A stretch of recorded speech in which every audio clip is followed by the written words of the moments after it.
did something wrong there. It's what I wanted to do. Almost, but not quite.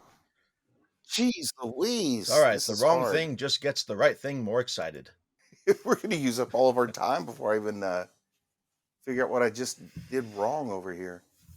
We're at that beautiful time of year where we go from one anime season into another. So I think this is a good time to go ahead and look back at some of the highlights or just some of the anime that we watched in winter 2023 and talk about them.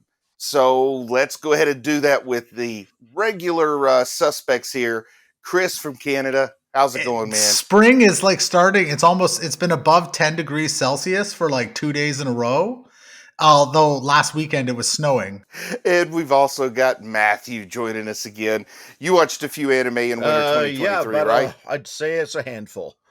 All right. Well, I guess we'll go ahead and get started. And I just want to start off by talking about something that is really the only anime I watched. And I don't know how much that I need to say about it because we already like did a review of every one of the episodes of the whole first season of Trigun Stampede.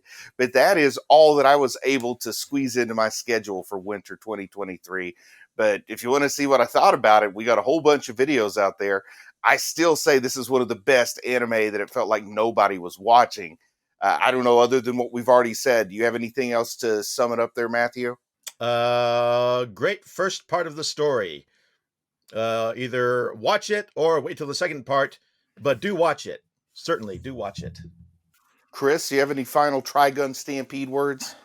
I just wish we had more of his proper hair. And again, I miss the spindliness. They need to be spidery. But other than that, it was really good. Now I'm going to move on to some stuff that we haven't covered into the ground already. So, Matt, I'm going to start with you, and I'm going to mention that I asked you and Chris ahead of time to give me a list of some of your favorites since I didn't have a whole lot to draw from. And I'm just going to alternate from Matthew to Chris. We're going to go back and forth and see how many we can talk about before we feel like we've talked about enough. And Matt, the one that really caught my attention was a title unlike any other title, and that's The Magical Revolution of the Reincarnated Princess and the Genius Young Lady. Now, other than it being a mouthful of a title, did you enjoy this anime? I think you wouldn't have sent it to me if you didn't enjoy it, correct? Correct. Enjoying it quite a bit. Still not finished. Almost there. Been watching it with a friend of mine. Almost done with it. Been really good. So, what's the premise on this one? I haven't seen any of it. Well, it's an isekai, but they only let you know that for like 2 seconds at one point because it doesn't matter at all.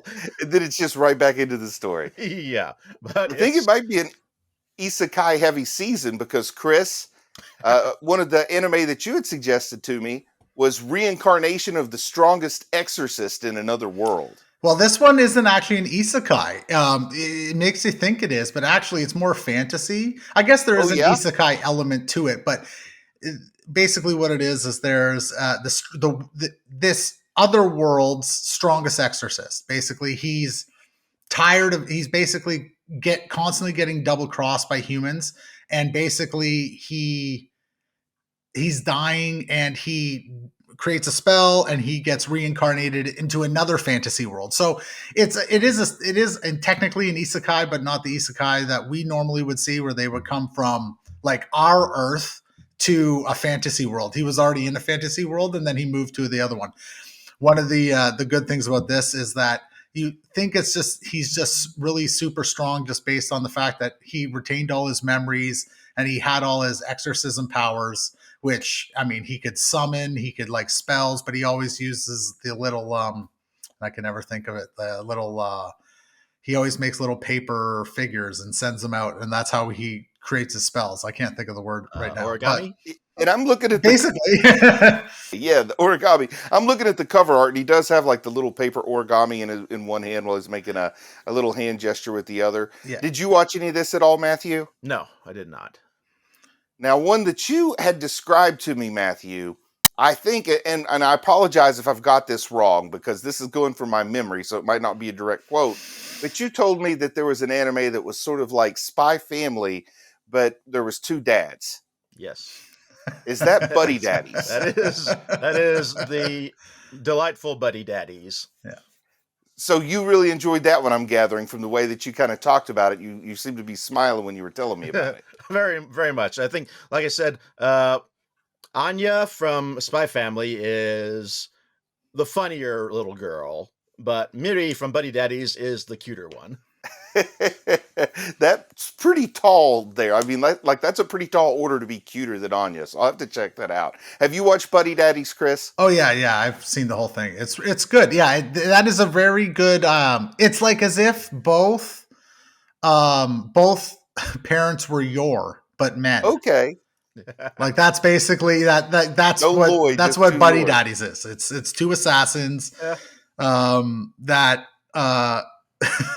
yeah, I don't think there's the fake relationship like there is in Spy Family, but it's just two assassins and a cute little girl, and yeah, it's pretty fun. Oh, I thought that the funny part of it would be that there was the relationship part also. You know, they're friends. If it goes beyond that, it's unspoken, but you can really assume perhaps that they're more than just friends. Although the one guy sleeps in the bathtub, he only sleeps in the Yeah, bathtub. there's that. Well, So- that seems like something Lloyd would do to be a gentleman, you know? Maybe. Well, Chris, here's another one that the title alone caught my attention. Then I looked at some of the show art, and I really like the show art, and I hate it that I haven't been watching Handyman Saito in Another World. So tell us a little bit about this premise. This looks like it has to be an isekai. It's 100% an isekai. So basically, 100% an isekai. Saito is what it sounds like. He's a handyman. That's all he is. He can pick locks. He can like fix stuff. That's all he can do. And so he gets basically summoned to another world. He doesn't die. It's one of the summoned by Morlock, who is a wizard who has the worst memory ever, and he can't remember anything. But I think I'm seeing a picture of this particular wizard in the promotional art I'm looking at, and he looks like he would be the kind of guy that wouldn't remember anything. And so it's kind of fun. There's a storyline that runs throughout the season, but there's basically an adventure party. There's is it Lafa? I think it's like Lafa. She's a fairy. And then, the warrior is a female, and I can't remember her name, but basically they're like an adventurer party. So there is a bit of a story that goes through it, but they kind of do it like really interesting in that they almost have like little short blip stories, like 3 or 4 an episode. But in it, the funny thing about this is that when usually in an isekai, when somebody gets brought to another world, they end up getting all kinds of powers and strength or whatever. Saito gets none of it. He's literally a handyman. So like he goes around and like they find a treasure chest and he like picks the lock and lets them in the treasure chest. Or if one of their like the armor gets busted, he will fix it. And then everybody like starts learning of the fact that Saito can fix everything and make stuff and pick locks and like do puzzles. So like he just keeps getting like there's this growing band of people that always want Saito to do stuff for him. And it's funny because like literally Saito, like he tries to train to be like a bit of a warrior, but he's not really that good. But like, you know, he's trying because he doesn't have any strength.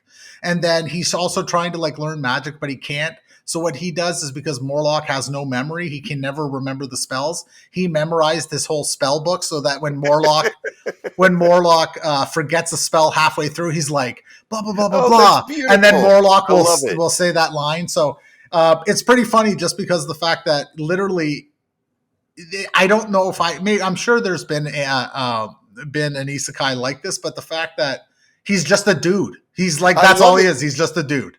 You've sold me on this one, man. I can't believe I haven't already watched this one. So I think you sold me on that one. Yeah. Okay, Matthew. But like a standard isekai character, he does fix everything. Yeah. That's the one common element. That's a pretty good joke, I think. Yeah, but yeah, it was pretty fun. Yeah. All right, Matthew. You're gonna have to tell me a little bit about this one because I know nothing about this next one. But it's ONIMAI. I'm now your sister. Did I pronounce that first part right? ONIMAI. Yep. Yeah, I think so. ONIMAI, I'm now your sister. Yep. So who was the person before they were your sister? Well, we don't really see the character as male. The first episode is him waking up as a girl, which his sister orchestrated through some magic super science potion she So created. his sister turned him into a woman. Yes. Okay. And It's like siblings, they like to do that kind of thing. yeah. I didn't expect much out of this series. Honestly, I watched it because I love good gender bender, but it really turned out to be more than you would have expected from the first episode. It was so nice and sweet and Yeah, cute, and the animation was top notch. Seriously. I gotta say the cover art or the promotional art that I found made it look like maybe it was geared towards a younger audience. I don't know that I would have checked it out. So it's I'm glad you did check it out to kind of tell us how much fun it is, because I would have probably skimmed right past it. I Yeah. don't know. Did you see it at all, Chris? No, I didn't. No, but it sounds ridiculous, so I should have watched it. Now, something you did see, Chris, and this is another one where the title really brought me in, but the show art makes me think maybe there's a curveball there. But it's called Chilling in My 30s After Getting Fired from the Demon King's Army. Yeah, this is a good one too. I love the title. Okay. It's a straight fantasy, and basically what happens is that Dariel is that like he's like basically the I guess like you'd say like the attaché for like Yes. like for these generals, the 4 generals of the Demon King's army. He's like the guy that can organize stuff, and he's like really good with everybody, keeps everybody in line, but he doesn't have any magic. Like he doesn't have any of these powers, and so he's kind of he's attained this rank because he was found by one of the Demon King's generals, Grand Barza. And so but he was really good at everything, and so he attained his rank. Well, when Grand Barza basically retired, his son Bash Barza took over. Well, Bash Barza was jealous of him because Dariel achieved all this without having any powers or anything like that, so he fired him. And immediately the entire Demon King army starts falling apart because Dariel's the linchpin, yeah, right? he's Like, the he was one the holding key it all part. together. So basically what happens is like Dariel's like, well, what do I do? Like, I just got fired. He's just like wandering around the forest, and then Just take it easy. Do yeah, whatever he you runs want. into this woman who later becomes his wife, Malika, and she takes him. He's basically rescues her. She takes him to their village, and like slowly but surely he starts learning that he's actually got powers, but not like the Demon King's powers. He's got human powers, and it turns out he is actually without going too much spoilery, that he's basically a super powered human of some superpower descent when it comes to humans. And so it's just this like he ends up becoming the mayor of the town, and he's just like, oh, and he's trying to he's still got his demon friends, but he's got his human friends, and he's just trying to smooth everything over, and it's always hijinks, and then there's So some good action. Matthew, don't you hate it when your human friends and your demon friends can't get along because there's too many hijinks? Absolutely. I mean, I haven't experienced it myself, and we're pretty tight together, but I can see it. Now, I'm real curious about this next one here, Matthew, that you sent along. And it was one that you said wasn't technically new this winter, but it was available in North America this winter. So it counts. And that's Summertime Rendering, that from what I was able to find, it was available on Hulu this past season. Is that correct? That's correct. That's where I've been watching it. So what is the story here? I see people are in bathing suits. So, it's got me interested, I guess, Yes. but I don't know if it's got me hooked. So tell me more. Why are they in bathing suits? It's a story set on a quiet little island somewhere off the coast of Japan. And there are hideous shadow creatures hell-bent on world destruction or something like that. Oh man, And I love that kind of creepy sort of sci-fi horror type Elseworld sort of thing. I love that, and Japan's a great setting for it. Rural, out in the small islands. Yeah, it's pretty dark. Japanese horror, I'm a sucker for it. There's like this legends of shadow people, and it all ties back to some god. And the main character can do sort of a Groundhog Day when he dies. He goes back in time. Oh. No, like ReZero. But what really makes it work is pretty soon he went there for a funeral, but pretty soon the shadow of the girl who died shows up, but she's just like the person he knew, and together they try to save the island. So, Chris, have you seen any of Summertime Rendering? Because I know Hulu is not up there north of the border. No, I haven't. I haven't seen any of it. No. It looks pretty interesting. A lot of the Hulu stuff now comes on Disney, so I'd have to probably go search it out. The only thing I watched this year or this season on Disney was Tokyo Revengers season 2.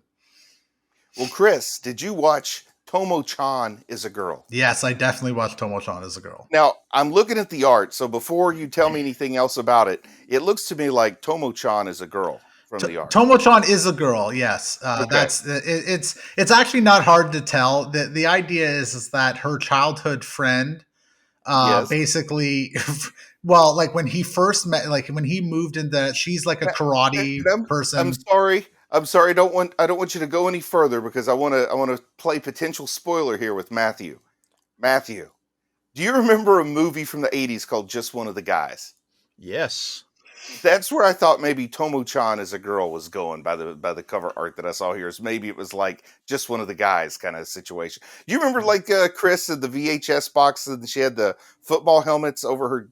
Yeah. Okay. Yeah. All right. That's okay. where I thought this might be going. No. Okay. Mother please loved yeah. that continue, movie. Chris. Yeah. So basically what it is that, you know, Shu, who's her friend as a child, when he first met her, just because she was like rough, she's like gets in fights, she does karate, she's a like for a female, she's very big. He thought for the longest time he thought she was a girl, and she showed up at middle school one day and she was wearing a dress, and he was like, what? Like, what are you doing? Like, you're taking this joke too far. And he was like, she's like, I'm a girl, right? So, but she would always seen her like as his friend, his competitor, because they compete in like sports and everything. But Tomo wanted him to see her as a girl. So the idea is, you know, it's like a high school romance. It's like Tomo-Chan is a girl. It kind of feels like honestly like an 80s teen movie. Like when I'm just looking at this cover art, it really has that feeling. So I was only half joking when I said I got a vibe like it could be just one of the guys or something. Yeah, but it's just fun. It's like mostly fun, and then like it doesn't kind of get sappy until like the last episode. But most of it's just she's always trying to get him to see her differently, and he's trying to ignore it because he's just trying to ignore it. So before we wrap this up, I don't have anything else on the list. Any big shows that I might have left off that you want to mention or give a shout out to? Oh, well, I'd say there was a couple of really good season 2s. Bofuri was there, which is fun. I like Inspector. Not everybody likes Inspector, but I like it. It's, you know, it's a pretty cool, you know, basically ghost story kind of detective ghost story kind of deal. Those were both good. But I think the biggest thing is that COVID shutdowns like caused a bunch of havoc in this season. I know that Misfit Demon King Academy still isn't back. They got 6 episodes in and haven't come back. Nier Automata was stopped for like, I don't know, 3 or 4 weeks. There was a couple other shows that got shut down. So there could have been some better ones because I love Misfit Demon King Academy, and I was really loving the season, and then we haven't had one since an episode since season 6, so there could have been some more. I don't know anything else, Matthew. Second half of the current of Iruma-kun, Welcome to Demon School Iruma-kun, was pretty darn good. Mm-hmm. Seconded. And I think with that, I'm just going to say that I'm proud of you for watching anime, and I'll talk to you again soon.